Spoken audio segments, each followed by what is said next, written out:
There is a particular kind of bird song that tells you something has gone wrong with the world, and it is the kind you almost never hear anymore. I am standing at the edge of a thicket of blackthorn and bramble in the south of England at about 4 in the morning, and somewhere in the middle of it, a nightingale is singing. It is an absurd noise for a small brown bird to make.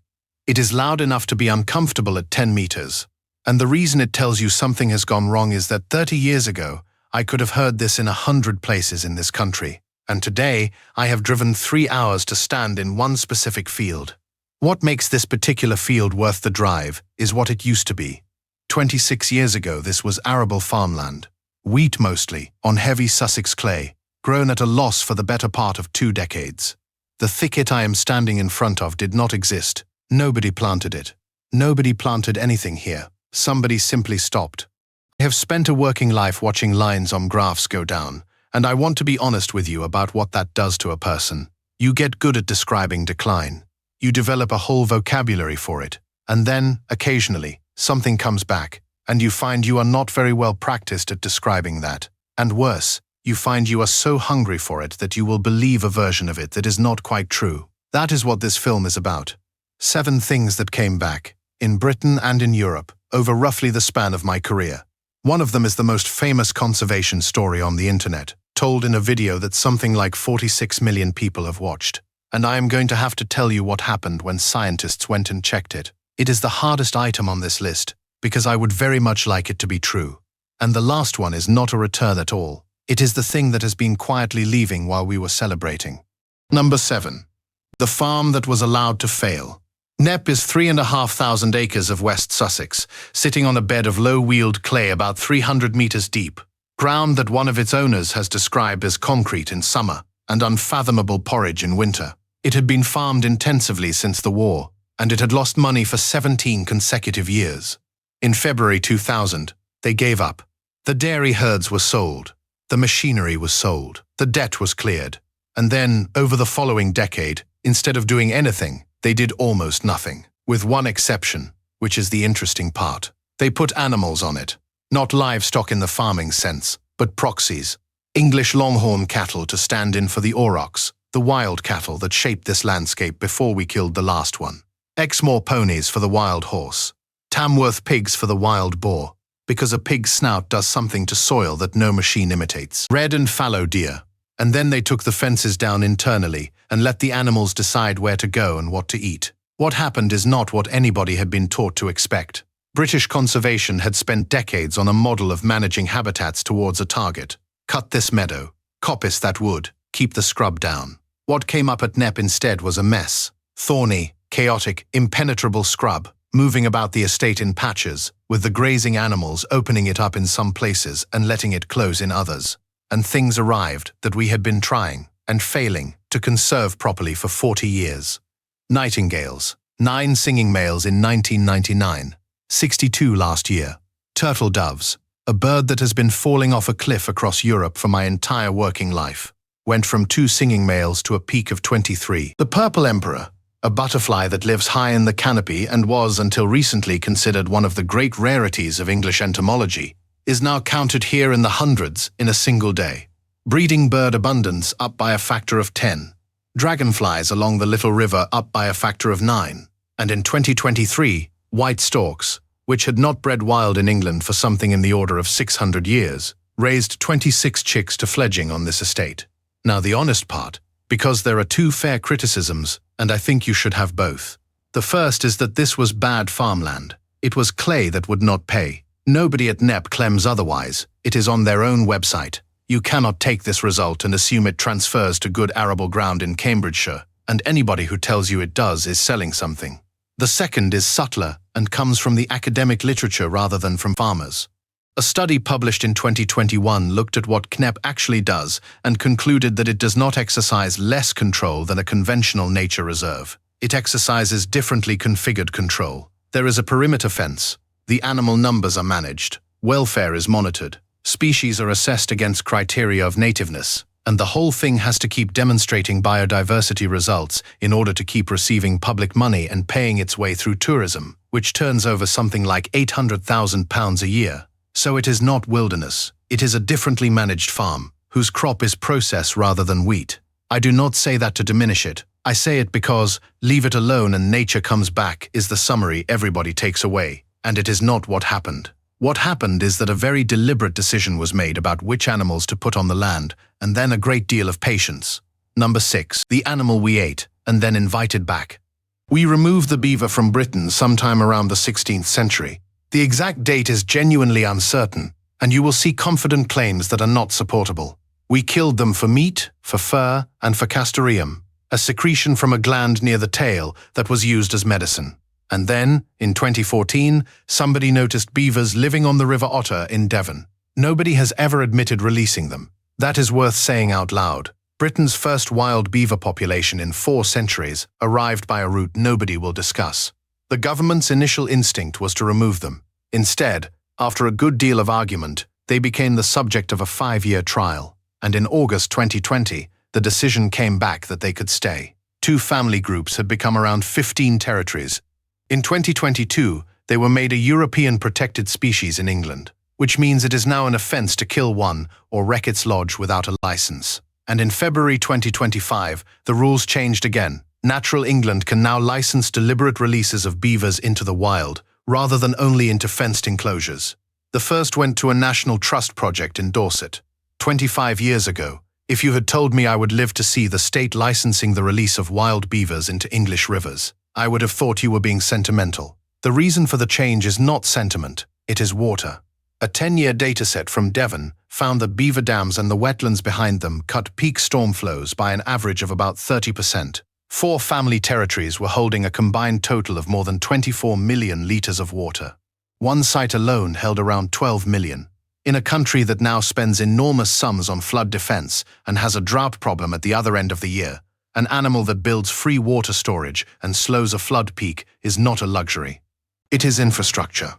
And here is the conflict, which is real and which I will not smooth over. Beavers flood things. Specifically, they flood the flat, low-lying, productive arable ground next to rivers, which is exactly the ground a farmer cannot afford to lose. In Scotland, where a population of around 1,000 animals is centred on Tayside, the response has been blunt. In the first 8 months after they gained legal protection in 2019, 87 were shot under licence, roughly a fifth of the population. 115 were shot the following year. The most recent reporting year is better. 23 killed, 77 trapped and moved instead, and 119 dams removed or modified.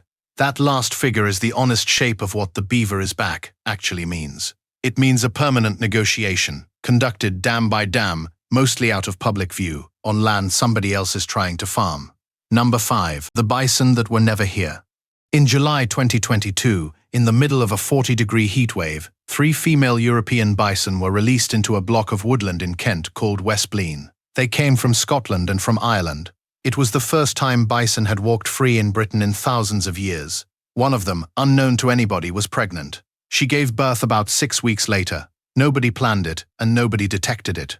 There have been 5 calves since, and last summer's arrival is a 3rd generation.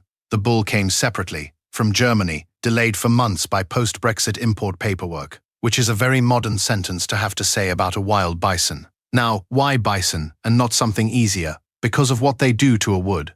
Cattle and ponies graze. Bison do something else. They strip bark off standing trees, which kills some of them, and creates standing deadwood, which is the single scarcest and most important habitat in a British woodland.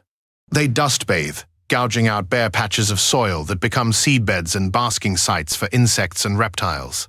They rub against trees hard enough to knock them over. They shove corridors through dense scrub that then let light down to the floor. Within weeks, the rangers were recording thrashed rhododendron, debarked willow, and dung beetles breeding in bison dung. 2 honest notes, and the second one matters more than the first. The first, European bison are not native to Britain. There are no confirmed fossils of this species here. Our native relative was the steppe bison, and it has been gone a very long time. So this is not a returning native. It is what ecologists call a functional analogue, an animal chosen because of the job it does, not because it used to live here. I think that is defensible, and I think it should be said plainly rather than glossed over, because the phrase bringing bison back to Britain is doing a lot of work it has not earned.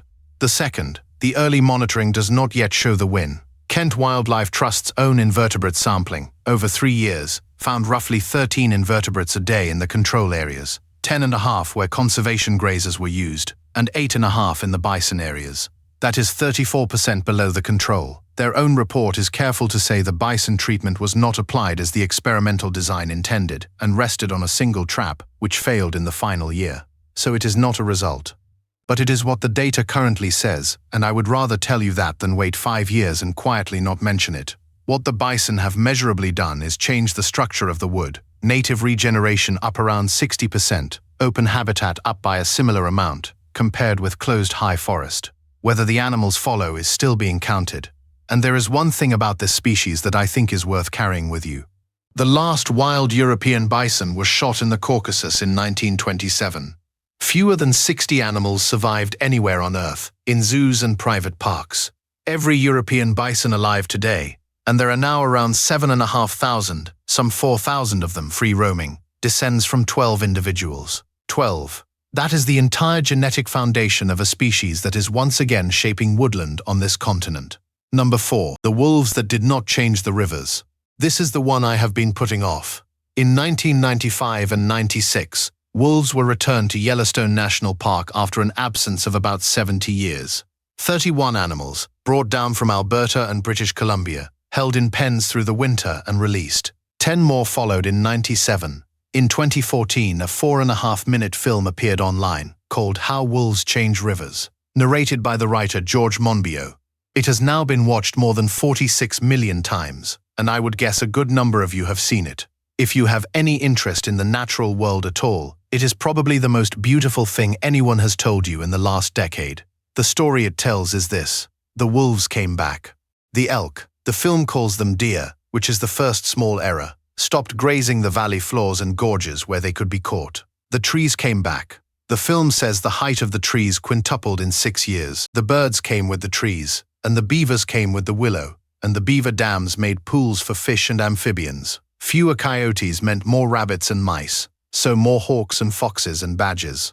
And then the last movement of the symphony. The vegetation stabilized the riverbanks. The channels narrowed, the erosion slowed, and the rivers themselves stopped wandering and became fixed in their course. The wolves, the film says, changed the physical geography of Yellowstone. I want to be careful here, because what I am about to do is not a debunking of wolf reintroduction, which was a good thing, and it is certainly not a defense of the people who opposed it. It is much narrower than that. It is what happened when scientists spent 25 years testing the specific chain of causes in that film. Start with the middle link, because everything depends on it. The idea that fear of wolves changed where elk would stand. That was tested directly in 2010 in a landscape-level study of aspen, and the authors found no support for it at all.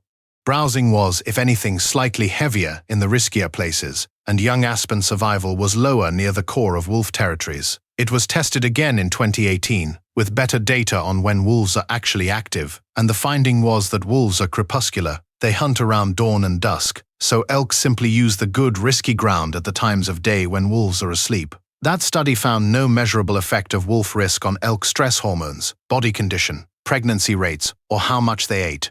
The elk did not, in the way the story requires, become afraid of places. They became careful about hours. Then the trees. A 10-year experiment on the northern range crossed 2 treatments, fencing the willows off from browsing entirely and building artificial dams to raise the water table. Browsed and undammed willows reached 117 centimeters, fenced off from every mouth in Yellowstone, but with no dam, they reached 160. Dammed but still browsed, 174. Only the plots that were both dammed and fenced cleared the 2-meter threshold that counts as recovery, at 248. Read that again, because it is the whole thing. Removing the herbivores almost entirely did not restore the willows. What the willows needed was water, and the thing that raises the water table is beaver dams, and the thing beavers need in order to build dams is tall willow. It is a loop, and wolves cannot restart it from outside. It is also worth knowing that 129 beavers were physically trucked into the Yellowstone area from a neighboring national forest between 1986 and 99, before and across the wolf release. Some of the beaver recovery was us. Then, in 2022, the aspen result that did the most damage. Almost every earlier study of aspen recovery had measured the 3 or 5 tallest young stems in each stand. That sounds harmless. It is not. It automatically selects the plants that escaped browsing. so it measures the winners and ignores the field. When the same team sampled at random instead, the picture changed completely. By the tallest stems method, the proportion of stands with young aspen over 2 meters rose from 13% to 68% over a decade. Sampled at random, 1% to 15%. The old method had overstated the recovery of overstory aspen by a factor of 4 to 7. And there is a further complication that I find quietly devastating. A 20-year experiment reported in 2024 found that total browsing pressure on woody plants did not fall in proportion to the collapse in elk numbers. Because as elk declined, bison increased. Bison do not flee wolves. Bison are barely predated by them. The animal that now does most of the grazing in northern Yellowstone is one the wolves have almost no influence over. As for the elk collapse itself, from around 19,000 on the northern range in '94 to under 6,000 today, the honest attribution is that human hunting drove roughly the first half of it, through a very liberal late-season cow elk hunt outside the park boundary, with drought, hard winters, grizzlies and cougars doing much of the rest. Wolves are in that list. They are not the list. And the rivers? There is no study, not a contested one, none. There has never been a peer-reviewed demonstration that wolf reintroduction produced a measurable change in the channel form of a Yellowstone river. The claim was an inference laid on top of an inference. The one place the wolf-to-river link has been tested directly by people who study river channels for a living, in Olympic National Park. The channel changes turned out to track flow and sediment supply, which is what river channels normally track. I should say that this argument is still live and it is not polite. There were papers exchanged last year and this year, and the ecologists who built the original case have not conceded. What is striking is that even the strongest current defense of the cascade is a claim about willow crown volume, and the rebuttal is that the analysis is arithmetically circular. Nobody in the peer-reviewed literature is defending the version in the film. So what did the wolves actually do? 3 things that survive scrutiny, and they are not small. They restored carrion. Before wolves, the amount of dead elk available to scavengers in late winter was collapsing as thaws came earlier, down by around a quarter in March, and 2/3 in April against a mid-century baseline. With wolves killing year-round rather than winter-starving animals, those reductions fell to 4% and 11%. Wolves decoupled the food supply of eagles, ravens, bears and foxes from the snowpack, which in a warming climate is a genuinely important thing to have done. They suppressed coyotes, down by about 1/3 in Yellowstone after reintroduction, with a measurable knock-on benefit for pronghorn fawns. And they contributed to an elk decline that has allowed patchy, hydrology-limited woody regrowth in some places. Patchy, but happening. Here is the sentence I would put on it. The wolves changed part of Yellowstone's food web. They did not change its geography. And I want to be clear about why this matters to me, because it would be easy to hear this as a small correction to a lovely story. It is not small. That film is, by a distance, the most effective piece of conservation communication of my lifetime. And its central claim is the one the science does not support. Every time we do that, we hand the people who oppose this work a free and permanent weapon. They do not have to argue that wolves are bad. They only have to point out that we exaggerated. We do not need the rivers. The carrion is enough. Number 3, 21,000 wolves, on the most crowded continent there is. Leave Yellowstone. The more remarkable wolf story is not in a national park in Wyoming. It is here, in Europe, and almost nobody outside the field noticed it happening. In 2014, a paper appeared in Science, written by 76 researchers across 26 countries, that counted Europe's large carnivore species was present across roughly 1/3 of mainland Europe, and the great majority of that range was outside protected areas. Farmland, forestry, roads, villages, around 17,000 brown bears, 12,000 wolves, 9,000 lynx, on a continent with 500 million people on it. That paper quietly demolished an assumption that had underpinned conservation thinking for a century, that big predators need wilderness. They do not. They need us to stop shooting them. The numbers have kept going. A study published last year put the European wolf population at over 21,500 as of 2022, a 58% increase in a decade. Germany had none in 1999. The first pack bred in 2000. Last year's monitoring counted 276 territories and at least 1,600 wolves. And for the first time since it began, the German count has leveled off. The Netherlands, one of the most densely populated countries on Earth, had its first wolf in around a century and a half in 2015. its first breeding pair in 2019, and identified 131 individual wolves last year. Wolves in the Netherlands. I do not think I would have believed that in 1990. And then the part of the story that gets left out of the celebration.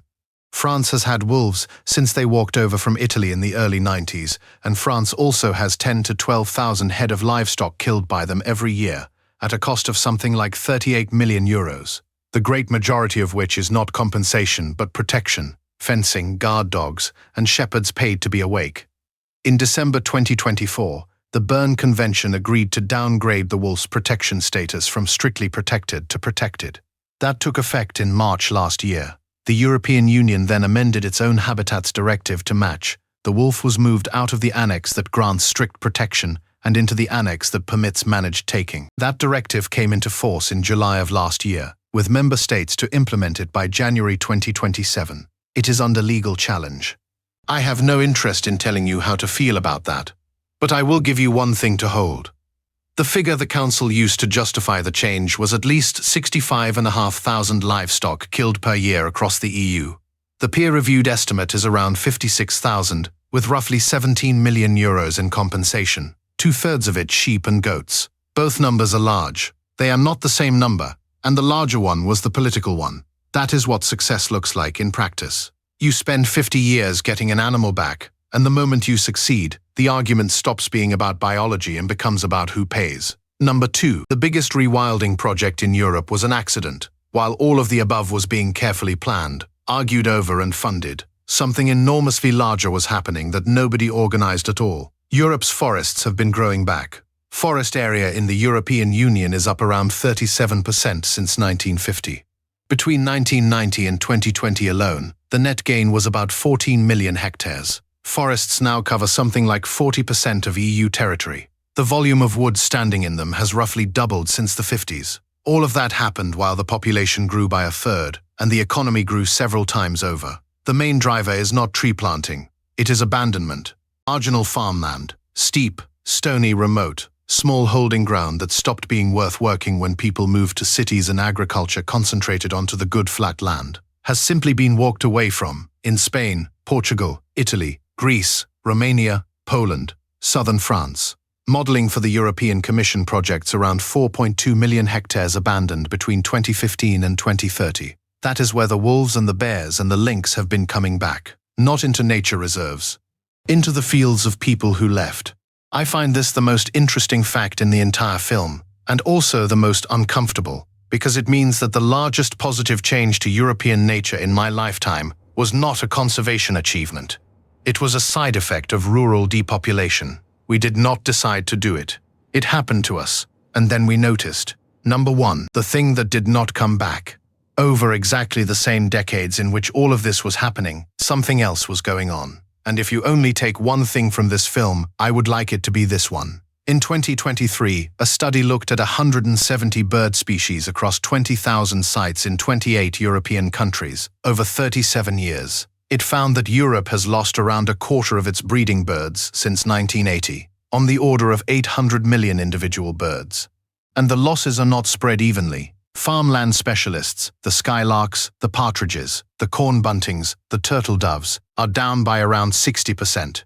That group is the worst hit of all, and when the authors ranked the pressures by strength of effect, the largest was agricultural intensification, measured as fertilizer and pesticide use per hectare, ahead of temperature, ahead of urbanization, ahead of forest change, underneath the birds, the insects. The best-known measurement remains the German one, flying insect biomass in 63 protected areas, sampled from 1989 to 2016, down 76% across the season and 82% at midsummer. I want to be precise about what that study is and is not, because it is constantly overquoted. It is biomass, not species. It is Germany, not Europe. And it did not establish the cause. What it establishes beyond argument is that inside protected areas, places specifically set aside, the sheer weight of flying insects fell by 3/4 in a working lifetime. So set those two things side by side. Wolves up 58% in a decade. Farmland birds down 60%. Forest up 14 million hectares. Flying insects down 3/4 inside nature reserves. Now, the honest framing, because there is a rhetorically powerful version of this that overstates what the evidence shows. It is tempting to say the system is recovering at the top and collapsing at the bottom. That is not quite right, and the truth is stranger. These are not the same landscapes. The recovery is happening on the mountains, the marginal ground, and the abandoned smallholdings, land nobody wanted. The collapse is happening on the flat, fertile, productive lowlands, the land we use. Europe is not one ecosystem going up at one end and down at the other. It is splitting into two. We are getting our large animals back on the land we gave up on, and losing almost everything else on the land we kept. Here is what the 7 have in common. Every genuine recovery on this list came from the same thing, and it is not a technology, and it is not a rescue. In every case, human beings stopped doing something. Stopped shooting the wolves, stopped trapping the beavers, stopped plowing the clay, stopped, in millions of individual cases across southern Europe, farming a hillside that was never worth farming. The animals did the rest themselves, and mostly they did it faster than anybody predicted. That is genuinely hopeful, and I do not want to take it away from you. Recovery is the normal behavior of a living system that is left alone. It is not a miracle, and it does not require us to be clever. It mostly requires us to be absent. But look at what the last 2 items do to that thought. The biggest recovery was an accident of economics. And the biggest loss is happening precisely where we are still present and still intensifying. Which means the honest lesson of the last 50 years is not that nature is resilient, although it is. It is that we have learned how to stop killing the large, charismatic, individually countable animals, and have not learned to stop the thing that is emptying the fields. A nightingale needs a thorn thicket. It also needs the thicket to be full of insects. We have got quite good at the thicket. I have one last thought before I leave this field. Everything on this list is reversible in both directions. The wolf's protection was rewritten in a single European legislative season. Beavers are being shot under license in Scotland this year. The bison in Kent exist because 12 animals survived in zoos a century ago. And that is not a margin, that is a rounding error. None of this is secured. All of it is a decision that is being remade continuously by people who mostly are not thinking about it. The nightingale has stopped, incidentally. They usually do around first light, as if the point of the whole performance was the dark. And standing here, listening to something that would not exist if one family had not given up on a wheat field, my mind keeps going to the largest version of this story, the one out at sea, where we killed something like 3 million of the biggest animals that have ever lived in a single century, and then, almost overnight, simply stopped. Some of those populations are now back at numbers nobody in my profession expected to see. That is the biggest recovery in the history of our species, and it happened underwater where nobody was watching. But that is a voyage for another day. If you want to follow more stories where nature turns out to be stranger, messier, and more hopeful than the version we were handed, subscribe to the channel. For now, it is getting light, the field is quiet, and somewhere under this hedge is a nightingale who has flown here from West Africa to sit in a thicket that nobody planted. Thank you for standing in a field with me.